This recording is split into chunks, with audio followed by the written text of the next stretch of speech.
there is a legendary tier 4 gold auto-regenerating armor that you can get in the tomb, and I'm going to be showing you how to get it solo, but this will also work in co-op as well. So the first thing you are going to need to do is collect 2 heads that can be found in the Dark Ether Nexus. The first one is located near Juggernog. Come up to this box here and melee it 3 times. If you have the perk Melee Macchiato, you can just punch the box once and it will open, but if you don't, just melee it 3 times, and inside you will see a head. Press the interactive button, pick this up, and then the second one is located just near this gateway, still in the Dark Ether. Again, just melee this box a few times, it will open and you can pick up the second head. Once you've got both of them, then go back to the spawn area and you will see 2 statues that are headless. Go up to each one of them and place the heads on them by pressing the interactive button. So the first one is right here, and then just go behind up the stairs and you will see the second statue. Put his head back on, and then you will notice if you approach this statue, it will then say you can begin the blood sacrifice. But before you start this, you are going to need a few things. First off, you are 100% going to need a legendary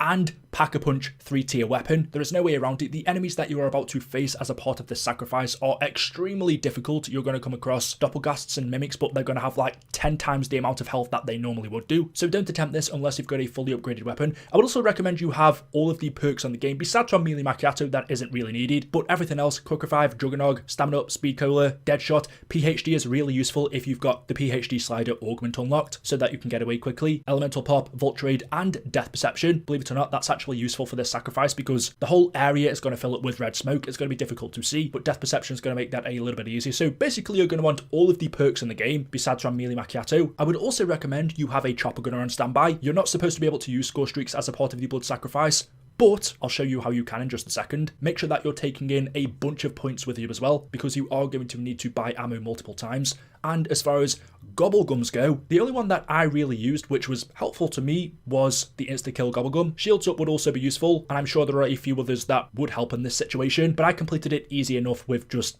popping an insta-kill. But when you're set up, when you've got all of this ready, which will be by about round 30, it is then you can start the blood sacrifice. If you do it before that, I can guarantee you're going to die because it's really difficult. So there are 2 parts to this blood sacrifice before you are rewarded with the legendary tier armor. The first part, I would say, isn't that difficult if you're fully set up. So I didn't use a Chopper Gunner for this stage, although you can if you want to. I'll show you how you can do that on the second part. But yeah, as soon as you begin the blood sacrifice, the whole area is going to fill with red smoke, and then 3 legendary elite doppelgasts will begin to chase you. But you will also notice for the entirety of the stage, your health will be at 1 HP. So you've got to be super careful not to get hit. You will have armor, which makes it easier. That does mean you're not really going to get 1 hit downed. You're not actually at 1 HP because you can have 3 armor plates. I forgot to mention that. Make sure you have 3 armor before you come in here. But essentially, you want to shoot these 3 doppelgasts from a distance. They're fast, so if they do get close to you, this is why I said earlier on, it's useful having PhD slider because you can quickly just slide away, put some distance between you and the doppelgasts,